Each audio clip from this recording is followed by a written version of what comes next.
Hello दोस्तों, नमस्कार। सुविधा कोचिंग में आपका स्वागत है। आप लोग कैसे हैं? उम्मीद है कि आप लोग अच्छे होंगे। और आज हम लोग एक नए वीडियो के साथ आए हैं, एक नए क्लास के साथ। तो आज के वीडियो में सामाजिक विज्ञान के कुछ महत्वपूर्ण क्वेश्चन को देखने जा रहे हैं। ठीक है, तो चलिए चलते हैं। पहला क्वेश्चन है कि रबी फसल की बुआई की जाती है। तो देखिए, रबी फसल की बुआई शीत ऋतु में की जाती है और खरीफ फसल की बुआई वर्षा ऋतु में की जाती है। ठीक है, तो यहाँ रबी फसल की बुआई कब की जाती है? शीत ऋतु में की जाती है। और रबी फसल अक्टूबर नवंबर में बोया जाता है और अप्रैल के माह में काट लिया जाता है। रबी फसल के कुछ प्रमुख उदाहरण है, गेहूँ है, ठीक है, मसूर है, उड़द है, ठीक है, जौ है। ये सब कुछ रबी फसल है। आगे क्वेश्चन देखते हैं, जूट के उत्पादन में कौन सा राज्य अग्रणी है? तो देखिए, जूट के उत्पादन में पश्चिम बंगाल जो है सबसे ज़्यादा जूट का उत्पादन करता है। उसके बाद बिहार आता है, यानी बिहार का दूसरा स्थान है, पश्चिम बंगाल का पहला स्थान है। तो यहाँ कह रहा है कौन सा राज्य? तो यहाँ पश्चिम बंगाल सही उत्तर होगा। गेहूं उत्पादन में कौन सा राज्य अग्रणी है? देखिए, गेहूं के उत्पादन में उत्तर प्रदेश सबसे ज़्यादा गेहूं का उत्पादन करता है भारत में। तो भारत में गेहूं का उत्पादन सबसे ज़्यादा कौन करता है? उत्तर प्रदेश। निम्नलिखित में से शीतकालीन फसल कौन सा है? तो शीतकालीन फसल हो जाएगा आपको गेहूँ आपको शीतकालीन फसल है। और चावल, ज्वार, मरुआ ये सब क्या है? ये सब है आपको खरीफ और जो है ग्रीष्म फसल है। जैसे मरुआ हो जाएगा आपको ग्रीष्म फसल, ठीक है, चावल हो जाएगा आपको खरीफ फसल। यहाँ पे शीतकालीन फसल कौन सा होगा? गेहूँ हो जाएगा। ठीक है, चलिए आगे। मूंगफली का सबसे बड़ा उत्पादक राज्य कौन सा है? देखिए, मूंगफली का सबसे ज़्यादा उत्पादन आपको गुजरात में होता है। तो गुजरात आपको क्या होगा? मूंगफली का सबसे ज़्यादा उत्पादक राज्य है। धान प्रति हेक्टेयर उत्पादन सबसे अधिक किस राज्य में होता है? सबसे ज़्यादा धान कहाँ होता है प्रति हेक्टेयर? आपको पश्चिम बंगाल में होता है। ठीक है, वर्षा ऋतु में बोई जाने वाली फसल को क्या कहते हैं? तो देखिए, वर्षा ऋतु में बोई जाने वाली फसल को कहते हैं खरीफ फसल। ठीक है, तो यहाँ पे हो जाएगा खरीफ फसल। और शीत ऋतु में बोई जाने वाली फसल को कहते हैं रबी फसल। तो यहाँ है वर्षा ऋतु में कौन होगा? खरीफ फसल हो जाएगा। ठीक है, भारत की अर्थव्यवस्था का मूल आधार क्या है? देखिए, भारत की अवस्था का मूल आधार है पहला कृषि और दूसरा है उद्योग। तो पहला है कौन सा? कृषि। तो यहाँ है प्रमुख आधार आपको कृषि ही है। ठीक है, चलिए आगे देखते हैं।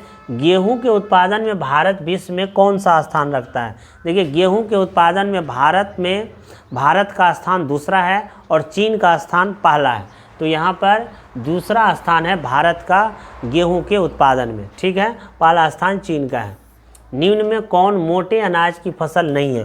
देखिए, मोटे अनाज में आ जाता है आपको ज्वार, बाजरा, रागी, ये सब मोटे अनाज में आते हैं। गन्ना जो है व्यावसायिक फसल है, ये मोटे अनाज में नहीं आते हैं। तो कह रहे कौन सा अनाज मोटे अनाज नहीं है? तो गन्ना हो जाएगा। ठीक है, भारत में ज्वार का उत्पादन सबसे अधिक कहाँ होता है? देखिए, ज्वार का जो उत्पादन होता है सबसे अधिक होता है, ज्वार का उत्पादन कहाँ पर? महाराष्ट्र में। सबसे ज़्यादा ज्वार का उत्पादन कहाँ होता है? महाराष्ट्र में ज्वार का उत्पादन सबसे ज़्यादा होता है। ठीक है, भारत में बाजरा की सबसे अधिक खेती कहाँ होती है? चलो, भारत में बाजरा की सबसे ज़्यादा खेती राजस्थान में होती है। कहाँ होती है? राजस्थान में बाजरा की खेती सबसे ज़्यादा होती है। चलिए आगे। भारत में कृषि असफलता का प्रमुख कारण क्या है? देखिए, भारत में कृषि की असफलता का प्रमुख कारण है कि यहाँ वर्षा पर किसान निर्भर रहते हैं। अगर वर्षा होगा तो खेती होगा, नहीं होगा वर्षा तो खेती नहीं होगा। इसलिए वर्षा की अनियमितता यहाँ पर प्रमुख कारण है कृषि का। तो यहाँ अनियमित मानसून जो है वो भारत में कृषि की असफलता का प्रमुख कारण है। निम्न में कौन दलहन की फसल नहीं है? दलहन यानी दाल वाला फसल। तो देखिए, चान है चना, ये दलहन फसल है। मसूर, उड़द ये सब दलहन फसल है। लेकिन बाजरा आपको दलहन फसल नहीं है। तो बाजरा आपका सही होगा। केंद्रीय सूक्ष्म क्षेत्र अनुसंधान संस्थान कहाँ है? अगर केंद्रीय कहता है तो जोधपुर होगा, अंतर्राष्ट्रीय कहेगा तो हैदराबाद होगा। ठीक है, तो यहाँ याद रखिएगा कि केंद्रीय और यहाँ पे केंद्रीय बोल रहा है, तो केंद्रीय सूक्ष्म क्षेत्र अनुसंधान संस्थान कहाँ है? जोधपुर। यहीं पे अगर अंतर्राष्ट्रीय रहता तो लिखते क्या? हैदराबाद। ठीक है। तिलहन के उत्पादन में भारत विश्व में कौन सा स्थान है? देखिए तिलहन यानी तेल वाले फसल के उत्पादन में भारत का स्थान जो है क्या है? भारत का स्थान यहाँ प्रथम है। भारत का स्थान क्या है? सबसे ज़्यादा भारत में तिलहन फसल यानी तेल वाला फसल उगाया जाता है। ठीक है। चलिए, मूंगफली का उत्पादन भारत के किस राज्य में सबसे ज़्यादा होता है? तो मूंगफली का उत्पादन सबसे ज़्यादा गुजरात में होता है। तो क्या होगा यहाँ पर? गुजरात हो जाएगा आपको सही आंसर। आगे देखिए, सरसों के उत्पादन में भारत का कौन सा राज्य प्रथम स्थान रखता है? सरसों सबसे ज़्यादा राजस्थान में उगता है, तो राजस्थान यहाँ पर सरसों का उत्पादन करने वाला राज्य होगा, पहला राज्य होगा। ठीक है। सरसों किस प्रकार की फसल है? देखिए, सरसों जो है तेलहन फसल है, तेल वाला फसल है, तो यहाँ पे क्या होगा? तेलहन हो जाएगा सरसों फसल। चाय का सर्वप्रथम उत्पादक कहाँ आरंभ किया गया? देखिए, चाय का सर्वप्रथम उत्पादक तो चीन में हुआ था, लेकिन भारत में है दार्जिलिंग स्टेट में हुआ था, और दार्जिलिंग से थोड़ा हट के अगर बिहार आएंगे तो किशनगंज के ठाकुरगंज में हुआ था। ठीक है, वहाँ से 200 किलोमीटर पे। तो यहाँ पर देखिए, ये जितना भी क्षेत्र है यानी सबसे ज़्यादा जो है दार्जिलिंग असम होते हुए इधर आता है। तो असम में ब्रह्मपुत्र नदी आती है, तो ब्रह्मपुत्र घाटी हो जाएगा यहाँ पे। कौन सा होगा? ब्रह्मपुत्र घाटी में क्या होगा? चाय का उत्पादन सबसे पहले शुरू हुआ। वैसे अगर कोसी घाटी में देखेंगे तो नहीं होगा, कोसी घाटी में इधर चाय का उत्पादन नहीं होता है। नर्मदा घाटी तो पश्चिमी घाट से निकलती है, उधर चल जाते। सिंधु घाटी तो जम्मू कश्मीर होते हुए लेह लद्दाख होते हुए पाकिस्तान में चल जाता है, तो ये घाटी नहीं होगी। चाय का सबसे ज़्यादा उत्पादन कहाँ होगा? ब्रह्मपुत्र घाटी में होगा। अधिक दिनों तक वर्षा का वियोग सहना किस फसल के लिए घातक सिद्ध होता है? देखिए, अधिक दिनों तक वर्षा का वियोग सहना ये चाय के फसल के लिए घातक सिद्ध होता है, क्योंकि चाय के पत्तियों का ही काम आता है, और पत्ती को हमेशा बढ़ने के लिए उसमें पानी का फुहारा हमेशा रहना ही चाहिए। इसलिए चाय पानी का वियोग जो है वो चाय की खेती ज़्यादा दिन तक नहीं सह पाता है। चाय यहाँ पर सही आंसर होगा। अंतर्राष्ट्रीय फसल अनुसंधान केंद्र कहाँ है? तो अभी बता दिए थे कि अंतर्राष्ट्रीय फसल अनुसंधान केंद्र है आपको हैदराबाद में, और जो केंद्रीय अगर कहता है सूक्ष्म फसल अनुसंधान केंद्र तो ये है जोधपुर में। तो यहाँ हो जाएगा अंतर्राष्ट्रीय कह रहा है तो हैदराबाद हो जाएगा। ठीक है। विश्व में चाय का सबसे बड़ा उत्पादक देश कौन सा है? तो देखिए, विश्व में अगर चाय का सबसे बड़ा उत्पादक देखेंगे तो चीन है, उसके बाद भारत है। तो चीन यहाँ पर क्या होगा? सबसे बड़ा उत्पादक है, उसके बाद भारत आता है। ठीक है। चलिए, भारत में सबसे अधिक चाय का निर्यात किस पतन से किया जाता है? तो देखिए, भारत में चाय का जो निर्यात है वो सबसे ज़्यादा आपको कोलकाता पतन से किया जाता है। कहाँ से? कोलकाता पतन से। वैसे चेन्नई पतन से नहीं होगा, उधर तो चाय उपजता नहीं है। पारादीप जो है उड़ीसा का पतन है, तो उससे भी नहीं होता है। कंदाला जो है गुजरात का पतन है, तो उधर भी नहीं होगा, क्योंकि चाय का खेती सबसे ज़्यादा असम के क्षेत्र में यानी उत्तरी पूर्वी इलाके में ही सबसे ज़्यादा होता है। तो यहाँ कोलकाता से सबसे ज़्यादा चाय का निर्यात होता है, कोलकाता पतन से। निम्न में कौन पेय फसल है? पेय मतलब पीने वाला। तो यहाँ हम देखिए, सब खाने वाला फसल है, ये कॉफ़ी जो है पीने वाला यानी पेय फसल है यहाँ पर। ठीक है। निम्न में से कौन एक कॉफ़ी का किस्म है? तो देखिए, कॉफ़ी का किस्म कह रहे हैं नहीं है, तो यहाँ रोबस्टा एक कॉफ़ी का किस्म है, लिबेरिका भी है कॉफ़ी का किस्म, अरेबिका भी है कॉफ़ी का किस्म। कौन नहीं है? यूरेबिका।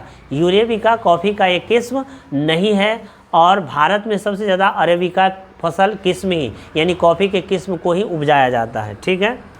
पूर्वोत्तर राज्य में कॉफ़ी उत्पादन में अग्रणी राज्य। पूर्वोत्तर राज्यों में कॉफ़ी का सबसे ज़्यादा उत्पादन त्रिपुरा में होता है। ठीक है। तो त्रिपुरा यहाँ पे सही आंसर होगा। ठीक है।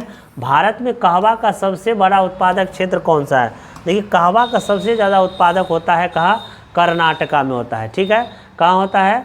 कर्नाटका में कहवा का सबसे ज़्यादा उत्पादक क्षेत्र है। भारत में बागवानी कृषि की शुरुआत कब हुई? देखिए, भारत में बागवानी कृषि की शुरुआत 1857 में हुई थी। कब हुई थी? 1857 में। बागवानी कृषि में आम, लीची, संतरा, सेब ये सब बागवानी फसल में आते हैं। निम्न में कौन फसल बागवानी फसल नहीं है? तो देखिए, बागवानी फसल में आम, संतरा, केला तो होगा, कपास नहीं है, कपास ये खरीफ फसल है, इसको व्यावसायिक फसल भी कहा जाता है। तो कपास यहाँ पर बागवानी फसल नहीं है। ठीक है, आगे देखिए, भारत में किस फसल का उत्पादन सबसे अधिक होता है? देखिए, भारत में सबसे ज़्यादा उत्पादन होता है आम का। सबसे ज़्यादा उत्पादन किसका होता है? आम का उत्पादन होता है भारत में सबसे ज़्यादा। आम के उत्पादन में भारत का विश्व में कौन सा स्थान है? तो आम के उत्पादन में भारत का प्रथम स्थान है। सबसे ज़्यादा आम भारत में होता है, प्रथम स्थान है निर्यातक में। ठीक है, जैम, जेल और सोवेस इत्यादि का कच्चा माल क्या है? देखिए, कच्चा माल है रसदार फल। जैम जेली किससे बनता है? कच्चा रसदार फलों से, आम से। ठीक है, तो यहाँ पे हो जाएगा कौन? फल, यानी रसदार फल हो जाएगा। ठीक है, भारत का सर्वाधिक काजू उत्पादक राज्य कौन सा है? सर्वाधिक काजू उत्पादक राज्य है यहाँ पर कौन हो जाएगा? कर्नाटक में सबसे ज़्यादा काजू का उत्पादन किया जाता है। भारत के किस क्षेत्र में गरम मसालों की खेती की जाती है? तो सबसे ज़्यादा गरम मसाला यानी लौंग, इलायची, ठीक है, काली मिर्च, ये सबसे ज़्यादा आपको दक्षिणी क्षेत्र में किया जाता है, यानी केरल और तमिलनाडु, कर्नाटक, इस सब क्षेत्र में इलायची, काली मिर्च, ठीक है, जीरा, ये सब सारे चीज़, जितना भी गरम मसाला है सारे खेतों का सारे चीज़ों का खेती उधर दक्षिण क्षेत्र में ही किया जाता है। हरित क्रांति का दूसरा चरण कब आरंभ हुआ? देखिए, हरित क्रांति का दूसरा चरण आपको 1983 से 1984 के बीच हुआ था। ठीक है, आगे देखिए, इनमें से कौन सी फसल रेशेदार है? रेशेदार यानी रेशा वाला, तो जूट रेशेदार फसल है। मकई, गेहूं और बाजरा ये खाद्यान्न फसल है। जूट आपको क्या है? रेशेदार फसल है। इनमें कौन रेशेदार फसल नहीं है? तो कौन रेशेदार फसल नहीं है? देखिए, कपास रेशेदार है, जूट रेशेदार है, सन्नी रेशेदार है, तो कौन है? गन्ना यहाँ पर रेशेदार फसल नहीं है। ठीक है, कपास निम्न में से कौन सी फसल है? तो कपास यहाँ पे कौन हो जाएगा? खरीफ फसल है। कपास कौन सा फसल है? ये खरीफ फसल है, ये वर्षा ऋतु में उगाई जाती है, तो कपास हो जाएगा यहाँ पे खरीफ फसल। ठीक है, कपास का मूल स्थान किस देश को कहा जाता है? तो कपास के मूल स्थान भारत को कहा जाता है। भारत में ही सबसे पहले कपास की खेती शुरू हुई थी, तो यहाँ भारत यहाँ पर सही आंसर होगा। ठीक है, चलिए, कपास की खेती के लिए कौन सी मिट्टी अधिक सर्वाधिक उपयुक्त होता है? तो कपास की खेती के लिए आपको काली मिट्टी सर्वाधिक उपयुक्त होता है, तो यहाँ काली मिट्टी सही होगा।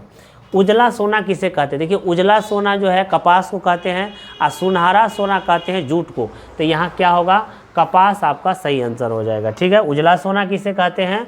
उजला सोना कहते हैं कपास को। ठीक है, सुनहरा सोना किसे कहते हैं? सुनहरा सोना कहते हैं जूट को। सुनहरा सोना किसे कहते हैं? जूट को कहते हैं। ठीक है, भारत में जूट की सबसे अधिक खेती कहाँ होती है?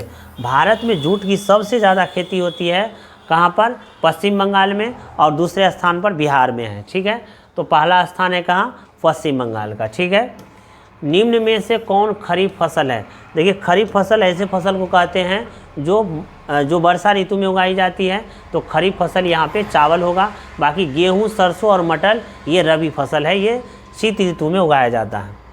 सोपानी कृषि किस राज्य में प्रचलित है? देखिए, सोपानी कृषि उत्तराखंड में प्रचलित है। सोपानी कृषि कहाँ प्रचलित है? वो ये उत्तराखंड में प्रचलित है। ठीक है, निम्न में कौन रबी फसल है? देखिए, रबी फसल जो है ये है आपको गेहूँ। गेहूँ जो है क्या है? रबी फसल है। गेहूँ कौन सा फसल है? रबी फसल है। ठीक है, निम्न में से कौन एक फलीदार फसल है? फलीदार फसल कौन सा? दाल वाला को बोलते हैं फलीदार फसल, क्योंकि दाल में ही फली होता है, तो फलीदार फसल कौन होगा? यहाँ पे दाल हो जाएगा।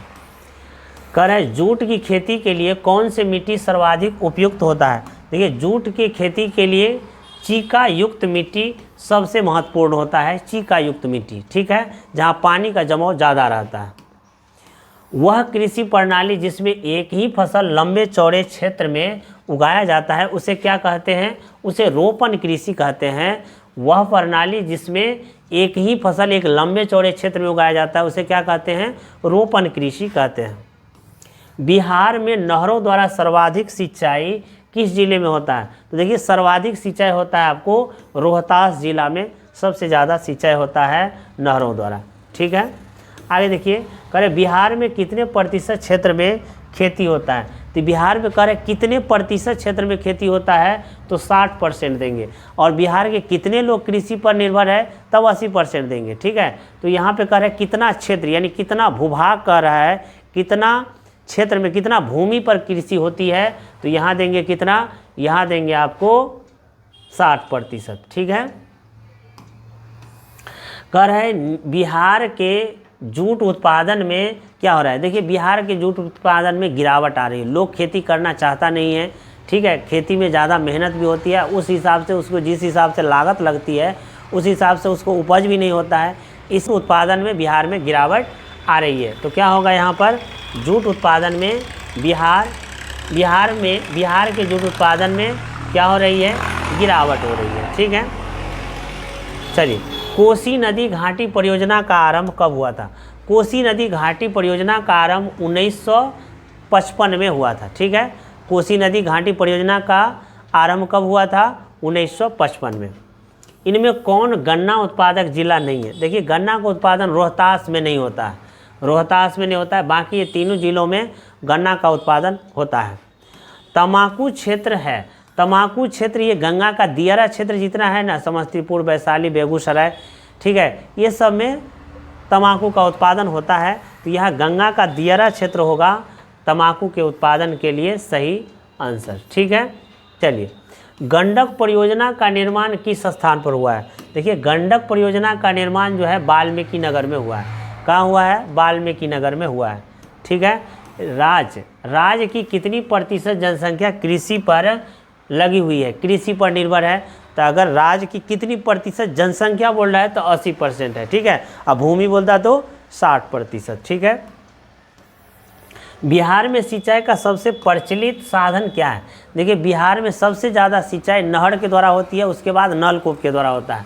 तो यहाँ नहर आपको सही आंसर होगा। ठीक है, कोसी परियोजना में किस स्थान पर बराज बनाया गया है। देखिए कोसी परियोजना में हनुमान नगर एक स्थान है जो नेपाल और जो है भारत का बॉर्डर है, तो वहाँ पे कोसी बराज बनाया गया है जिससे बाढ़ों पर नियंत्रण किया जा सके। ठीक है, बिहार में जिलों की कुल संख्या कितनी है, ये तो आप जानते हैं। बिहार में जिलों की संख्या 38 है, ये तो आप जानते ही हैं। कितना है, 38 है। सासाराम में किस जिला का मुख्यालय है। देखिए सासाराम में रोहतास जिला का मुख्यालय है सासाराम में, और हुमायूं का मकबरा भी सासाराम में भी है, यानी रोहतास जिला में ही है। तो यहाँ क्या होगा, रोहतास आपको सही होगा।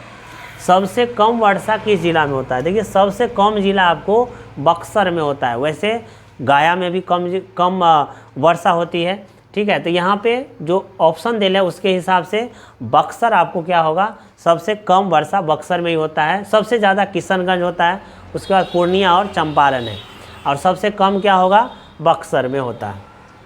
कौन सी नदी बिहार की शोक नदी कहलाती है। ये तो आप जानते हैं कि कोसी को बिहार का शोक नदी कहा जाता है, बिहार का अभिशाप नदी कहा जाता है। ठीक है, तो कौन सा कोसी नदी को क्या कहते हैं, बिहार का शोक नदी कहते हैं। ये हमेशा अपना रास्ता बदलते रहती है जिससे बहुत सारे क्षति होता है। ठीक है, तो कोसी नदी यहाँ पर होगा। पटना से लखीसराय तक के निम्न क्षेत्र को, निचला क्षेत्र को क्या कहते हैं। तो पटना से लखीसराय तक के निचला क्षेत्र को कहते हैं जल्ला क्षेत्र। कौन सा क्षेत्र कहेंगे, जल्ला क्षेत्र कहेंगे। कौन सा क्षेत्र हो जाएगा, जल्ला क्षेत्र हो जाएगा। ठीक है, जल्ला क्षेत्र। अब देखिए कह रहे हैं निम्न में कौन सी नदी में सालों भर जल पूर्ति नहीं रहती है। तो यहाँ गंडक, बागमती, महानंदा ये सारे हिमालय से निकलती है, इसलिए इसमें सालों भर पानी रहता है। एक चीर नदी है जो सालों भर पानी नहीं रहता है, तो चीर नदी में सालों भर पानी नहीं रहती है। ठीक है, आगे देखिए कह रहे बिहार की कौन सा फसल साल भर में तैयार होता है। तो साल भर में धान तो 3-4 महीना में तैयार हो जाता है।